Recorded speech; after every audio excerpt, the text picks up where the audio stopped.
Na uzima wa milele ndo huu, wa kujua wewe Mungu uliye wa kweli na Yesu Kristo uliyemtuma.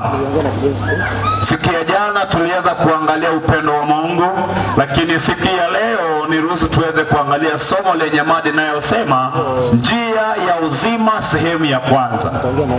Njia ya uzima sehemu ya kwanza. Lakini katika hiyo sehemu ya kwanza kuna kipengele kinachoitwa kwamba uchaguzi. Maana sayari dunia leo ina miaka 6182 tangu kuumbwa kwa ulimwengu. Hiyo inakujaje? Tangu kuumbwa kwa ulimwengu mpaka wakati wa Nuhu ilikuwa miaka 2000. Tangu wakati wa Nuhu mpaka kuzaliwa kwa Yesu Kristo ni miaka 2000. Tangu kuzaliwa kwa Yesu Kristo mpaka mwaka 1844 ilikuwa ni miaka 2000, na kuanzia mwaka 1844 mpaka mwaka huu 2026 ni miaka 182. Kwa hiyo, na baada ya dhambi Adamu aliona kwamba mahala dunia si mahala petu, na katika Nuhu tunaona kwamba nia ya Mungu ya kumpa mwanadamu uzima wa milele ilionekana, lakini mwanadamu hakuweza kukubali kupokea uzima wa milele. Ndio unaona Nuhu akaikomboa familia yake, lakini hata baada ya kuikomboa tunaambiwa kwamba Nuhu alijiokoa nafsi yake yeye peke yake. Kitabu cha Ezekieli 14:14 na ile aya 20 tutasoma kwa wakati wako. Lakini Mungu alimpa mwanadamu lakini Yesu Kristo ametuandalia makao na anakuja hivi karibuni, na anasema katika kile kitabu chetu ambacho kinatuongoza Yohana 17, na uzima wa milele ndo huu, na uzima wa milele ndo huu, wakujua wewe Mungu uliye wa kweli na Yesu Kristo uliye mtuma. Jamani, tatizo kubwa ambalo linafanya wanadamu wasiweze kuelewa nini maana ya uzima ndani ya maisha yao, nini maana ya uzima wa milele, tatizo kubwa ni gani? Na tatizo hilo lilianza wapi? Tatizo lenyewe limeanza katika mbinguni kwenyewe, pale Mungu anapokaa. Na nilianza vipi? Tunaona kwamba Mungu hajamuumba shetani. Mungu aliumba kiumbe kikamilifu, aliumba kiumbe ambacho kilikuwa ni kikamilifu, lakini kile kiumbe kilikuwa kinaitwa Luciferi, nyota ya asubuhi, kikaanza kujitukuza badala ya kumtukuza Mungu. Tusoma maneno katika kile kitabu cha Isaya 14:12 hadi ile aya 14. Lakini chanzo cha maneno hayo yote kimeanzia mbinguni. Kitabu cha Ufunuo 12:7 hadi ile aya 9. Vita vikazuka mbinguni. Malaika aliyejulikana kwa jina Luciferi akajiitia upande wake, akaacha kumtukuza Mungu, akaanza kusema kwamba ni yeye. Sawa sawa na hivi leo kuna watu wanapojiangalia maisha wanayoishi wanasema kwamba ni wao, hata wanaona kwamba Mungu hafai ndani ya maisha yao. Yaani hata kushiriki kanisa hawataki kushiriki. Halo? Sawa sawa na shetani. Yaani Luciferi alikuwa ni kiumbe tajika sana, lakini alipoona kwamba ndiye kiumbe peke yake aliyekuwa na sauti za kuimba, sauti 12 za kufurahisha, sauti 12 za kuvutia, Luciferi akaanza kujipiga kifua, akaanza kusema oyo ninche. Kwa hiyo akajitenga na uso wa Mwenyezi Mungu, hata akadiriki kusema kwamba nafaa kuabudiwa, si huyu mtu aabudiwe. Tutaangalia katika hizi wiki mbili tunapoelekea, ndio kuzuri. Mwambie jirani yako, yajayo yanafurahisha.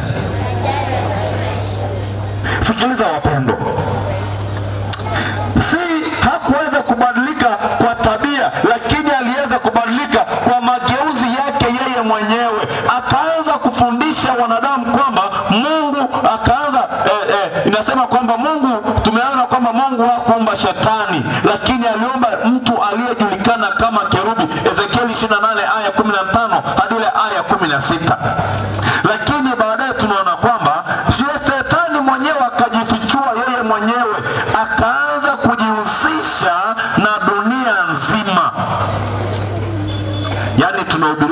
habari ya uzima wa milele, Shetani anakuja na habari ya kudanganya ulimwengu mzima. Haya maneno yako wapi? Unaposoma kile kitabu cha Mwanzo 3 aya ya kwanza na kuendelea, unagundua kwamba sayansi ya Mungu ilikuwa ni kwamba mwanadamu asiweze kujua mabaya. Mungu alitaka mwanadamu aweze kujua mazuri peke yake, lakini Shetani akaja na janja zake. Yaani Mungu alitaka mwanadamu awe na uzima wa milele basi. Na tunaposoma kitabu cha Mwanzo 3:1 na kuendelea, Shetani akaja na uongo. Na uongo wa kwanza akamwambia mwanadamu ati Mungu alisema mkila mtafanya namna gani? Hamtakufa. Shetani anatumia maneno ya Mungu kuwadanganya wanadamu walio wake, wanadamu wa Mungu, na anawaambia kwamba hakika hamtafanya namna gani? Hamtakufa. Janja wa kwanza wa Shetani. Shetani akamwambia mwanadamu, mkila hamtabaki jinsi mlivyo, bali mtafumbuliwa macho, lakini pia mtafanana na yeye. Sasa ngoja niwaulize, unaposoma kitabu cha Mwanzo 1:26 inasema kwamba Mungu akakaa kikao, wakasema na tumfanye mwanadamu kwa mwonekano. Sasa inatokea wapi? Mwanzo 3 Shetani anasema kwamba mtafanana na Mungu. Hivi kweli hatufanani na Mungu? Ili hatufanani na Mungu? Sasa angalia jinsi Shetani alivyomjanja, jinsi Shetani alivyofanya wanadamu kuwa mbali na uzima wa Mungu, kuwa mbali na uzima wa milele kwa kutumia maneno ya Mungu akayageuza. Najua unapotoka kule Kisii ukija maeneo hapa kuna signboard zimewekwa, si ndio?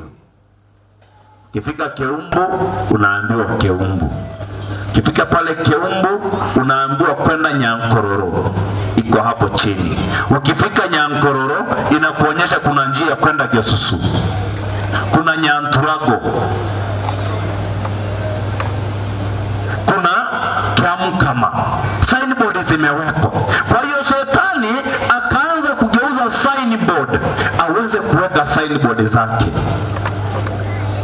Njia ya uzima, sehemu ya kwanza, uchaguzi. Mwanadamu akawa amechagua kumsikiliza Shetani kuliko kumsikiliza nani? Mungu. Lakini Mungu wetu ni Mungu wa upendo. Maana kitabu cha Mwanzo, kitabu cha Yohana Injili 14:6 inasema kwamba mimi ndimi na mtu haji kwangu, mtu haji kwa Baba bali kupita kwa nani? Kwa Baba. Kwa Baba. Sikiliza wapendwa. Na ni kwa sababu hiyo Yesu mwenyewe hajataka mwanadamu aweze kuona mabaya, ametaka mwanadamu aweze kuona mazuri. Lakini kwa sababu hiyo wanadamu wengi wamedanganyika, kana kwamba mpaka leo hii watu wanasema kwamba mwanadamu ndiye amejaa neema. Halo? Mjasikia hiyo? Sikiliza wapendwa, aliyejaa neema ni mwanadamu Yesu Kristo, si mwanadamu mwingine. Na hapo ndio tumepotea katika njia ya uzima wa milele. Yaani unaacha njia kabisa inayokupeleka nyumbani, unaenda kwa njia inayokupeleka upotevuni. Leo katika uso wa ulimwengu wanadamu wanasema kwamba wanadamu amebarikiwa kuliko wanadamu wengine. Si nyinyi, nazungumzia kule nilipotoka. Lakini wapendwa, utagundua kwamba mwanadamu hajajaa neema.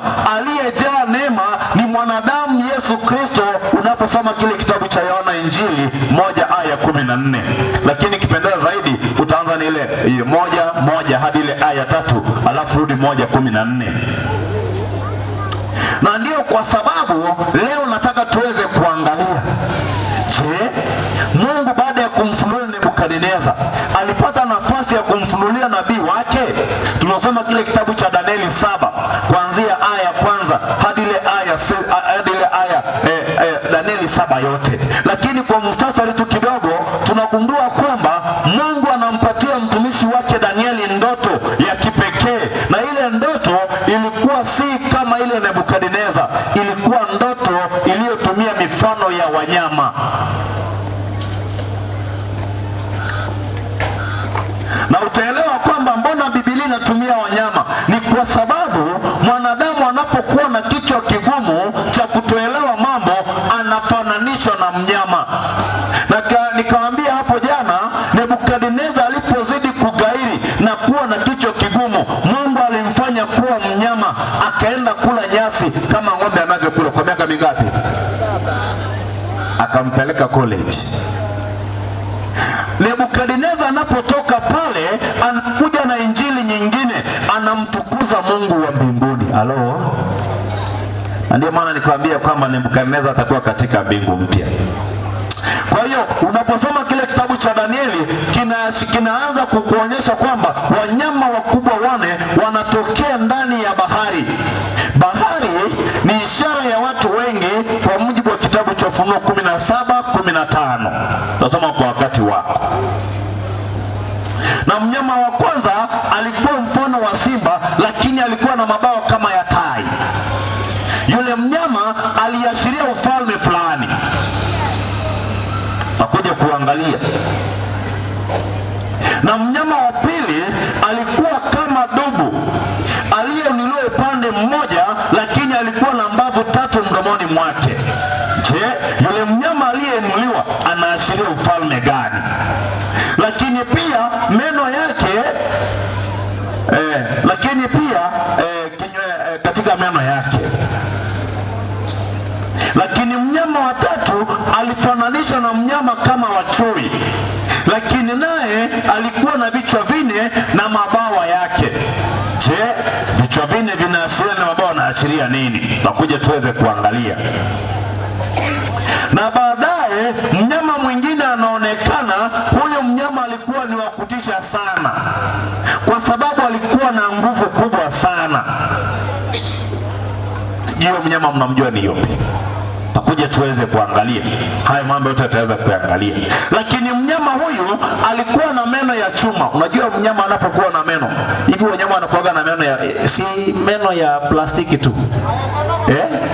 Lakini huyu mnyama yeye alikuwa na meno ya chuma, alikula na kuvunja vipande na kukanyaga mabaki kwa miguu yake yeye mwenyewe.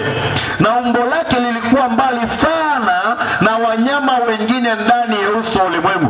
Huyu mnyama alikuwa ni tofauti sana.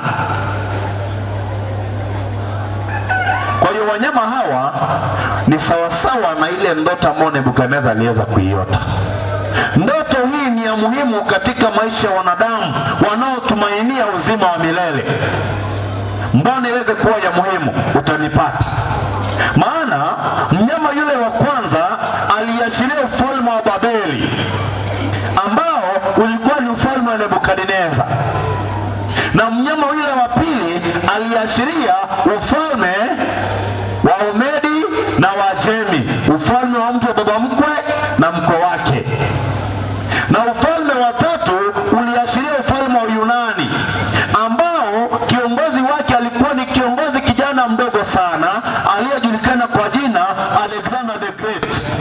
Lakini kijana huyu uongozi wake unapotea kwa sababu ya kupenda anasa za unywaji wa pombe na anasa zingine na ujiditali. Kwa hiyo leo hii ndani ya kanisa hatuna role models. Kwa sababu gani? Vijana wengi wameamua kuchagua maisha kama ya Alexander the Great. Lakini baada ya hapo ufalme mwingine unazuka, ufalme wa Rumi ya kishenzi, ambao ufalme huu unafananishwa na yule mnyama wa 4. Rumi ya kishenzi anapokuja anashirikiana na serikali kufanya mambo yake jinsi apendavyo yeye mwenyewe. Lakini baadaye kunazuka ufalme mwingine wa Rumi ya kipapa. Takuja tuweze kuangalia tabia za falme hizo zote. Lakini cha kushangaza ni kwamba, ama cha kufurahisha ni kwamba, falme hizi zote zitaisha, lakini kuna ufalme mmoja ambao utakuja kusimikwa ndani ya uso ulimwengu, ambao ni ufalme wa jiwe. Na hilo jiwe si jiwe la Petero kama wengine wanavyodhani, ni Yesu Kristo mwenyewe.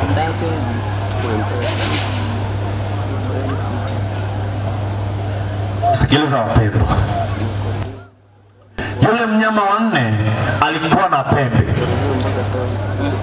10. Je, pembe 10 zinaashiria nini? Unaposoma kile kitabu cha Ufunuo 17:12 nasema, na zile pembe 10 ulizoziona ni wafalme 10 ambao hawajapokea ufalme bado, lakini watapokea mamlaka kama wafalme wengine.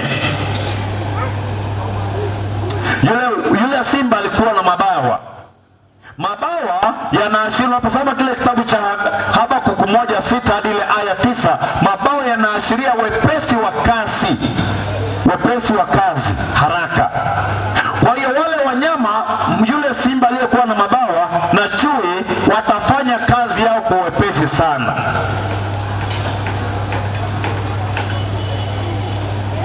Tuliweza kuangalia jana ufalme wa Babeli jinsi uliofanya. Lakini wapendwa, tunaangalia ufalme wa Babeli. Babeli ilianzia wapi? Babeli ya kwanza imeanzia kitabu cha Mwanzo. Na Babeli, mafundisho ya Babeli, jina maana Babeli inaashiria machanganyiko. Jamani, Waafrika wana akili. Unajua kama kuna watu walikataa ufalme wa Mungu wa kwanza, walikuwa ni Waafrika. Unaposoma kile kitabu cha Mwanzo 10 kuanzia aya 8 hadi ile aya 10, hapa Ethiopia hapa. Si Ethiopia ni karibu na Kenya? Hapa Kushi, soma. Hao ndio walifanya Mungu akafunga safari kutoka mbinguni kuja kuleta lugha zingine. Ndio tukaleta Wakuria, tukaleta Wakisii, tukaleta Wajaluo, kabila zote zikaja, kana kwamba mimi nikiongea kuoa kwa lugha yangu, kwa Kikisii ni lugha nyingine. Kama tunapatana. Kwa hiyo hapa ndipo machanganyiko yalipoanzia. Babeli ya kwanza ambayo inatutenganisha, inafanya mwanadamu asione uzima wa milele kuwa mbali na yeye, inaanza kitabu cha Mwanzo 10 aya 8. Tusoma kwa wakati wako. Pia 11 aya 9. Tukaona kwamba ibada zikaanzishwa ambazo zilikuwa si za kimungu. Yaani ufalme huu wa Babeli ulipenda mambo ya kikahaba sana, na ndoa za watu wengi, ndoa za wake wengi. Ufalme wa Babeli ulikuja na mafundisho kwamba mwanaume aone na mwanaume mwenzake, na mwanamke aone na mwanamke mwenzake. Sasa niwaulize, kwa design hiyo uzima wa milele utakuwa karibu kweli?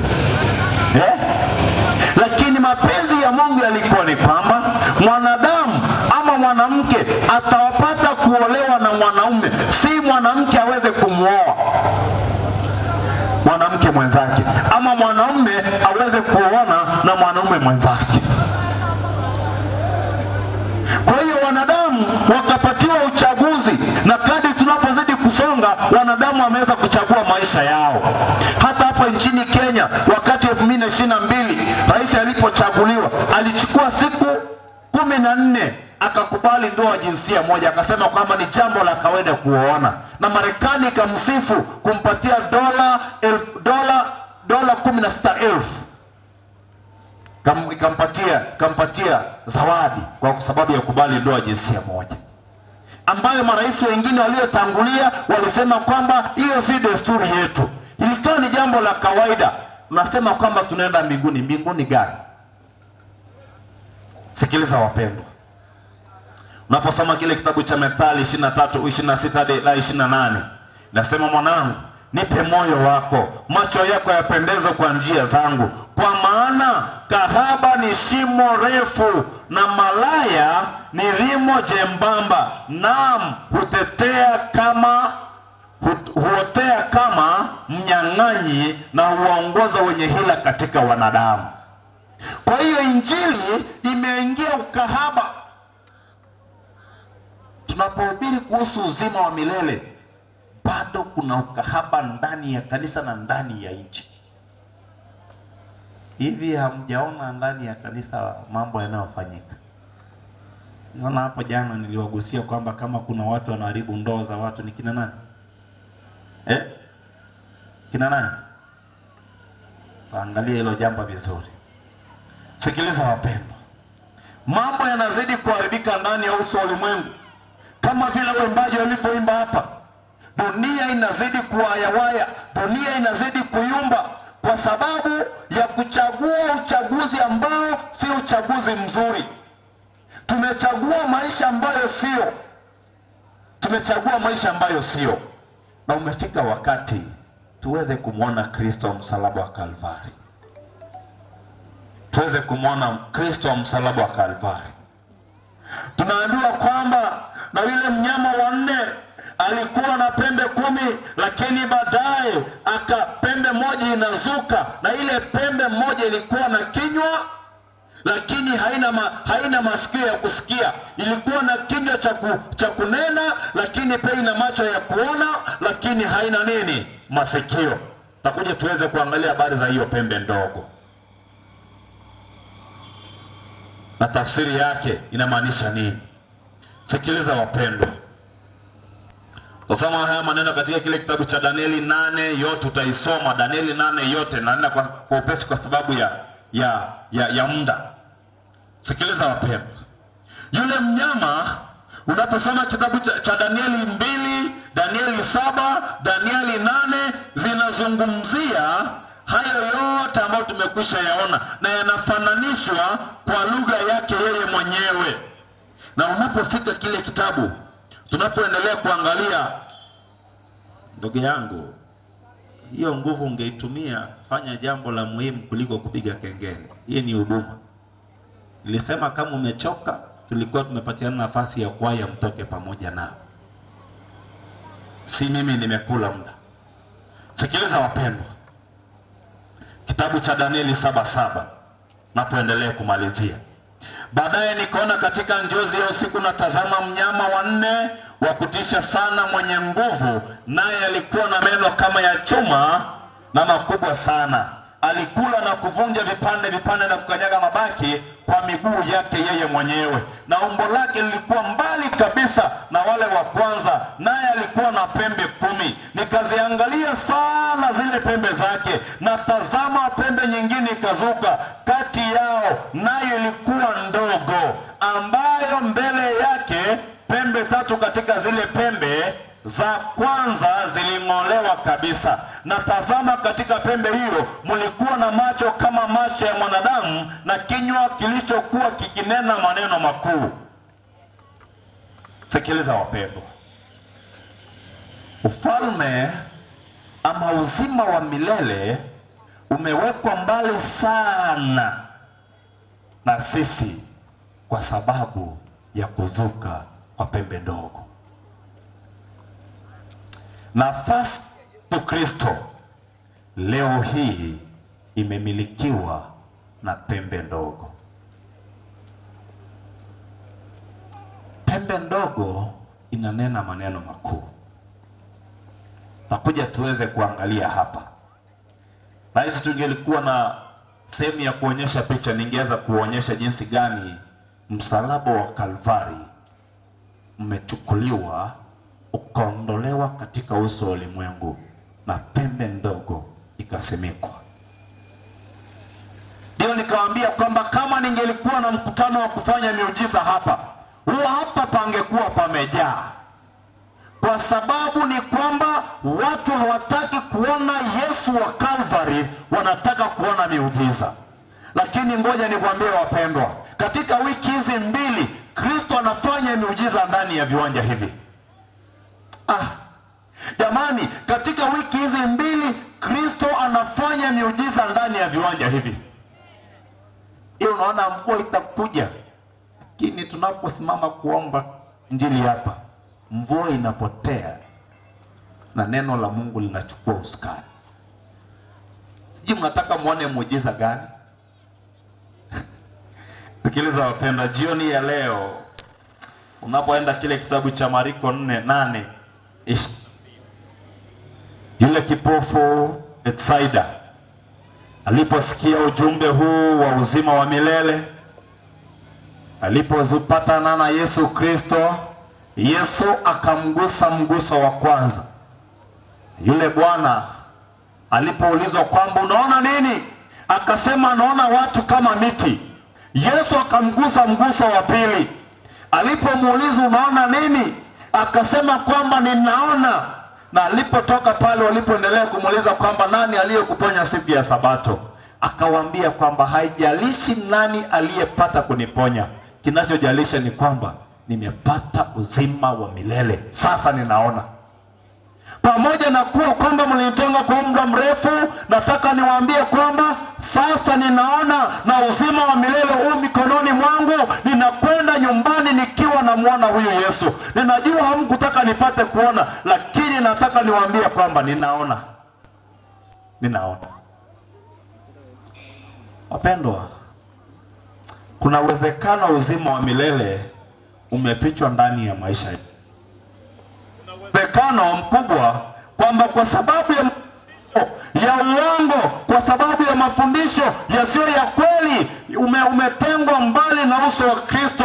Lakini nataka nikwambie kwamba jioni ya leo, haijalishi umeenda mbali kiasi gani na ukweli ulioko ndani ya Biblia, kinachojalisha ni kwamba na uzima wa milele ndio huu.